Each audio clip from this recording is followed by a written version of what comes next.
Ko te iwi Māori ka raru I ngā whakapikihia ake e te kāwanatanga te pakeke whai penihana. He ai kia Don Brash ki te pirangi a Aotearoa ki te whai I ngā tapuai o ngā whenua whairawa pērā ia ahi tradia, me whakarereke I ngā whakaritenga mo te penihana. E hara tēnei I te karanga hou, engari he ai ki tētahi rangahau hou, ka raru te iwi Māori nā te mea he iwi rangatahi rātou. E rua tau kei te toi ki te wā e whiwhi ai tēnei koraua I tana penihana, engari me whanga tonu ia ki te tutuki te tapara o Don Brash. Hohāna ia, nā te mea, ko te tai I te wai maharani au te kāwanatanga. O mō, ka hiki nātu, tēnei wā, e kore tai te pēhe I rotu ia tātu. E ono te kaumātoru tau te pakeke o Walter Tamihana, kua tata atu ki te pakeke o te tangata whai penihana.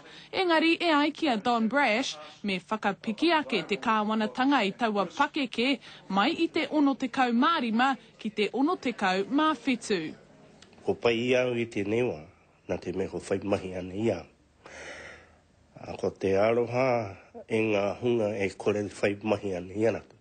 E taumaha ke rotu ia rātu, e kore tai te pehe I rotu ia tātu. Ko te raruraru, ko te nui o te pūtea e hia tiana, hei whakatīnana, hei whakaea hoki I te penihana ahungarua.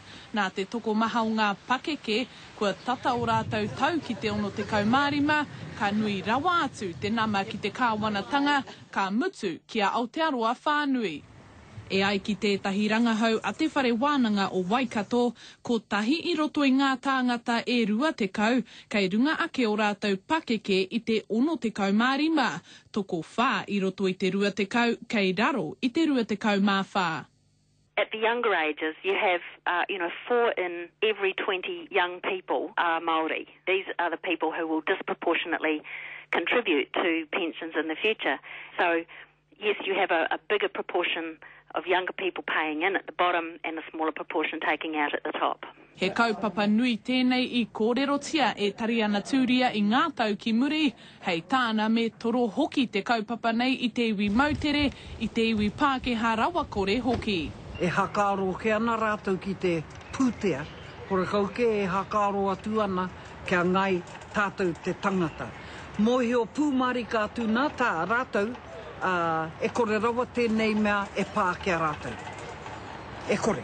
Hei tā te pirimia a John Key, kaore te kāwanatanga I te whai whakaro ki te whakapiki ake I te pakeke whai pinihana I tēnei wā. Mikey Sherman, Te Karere.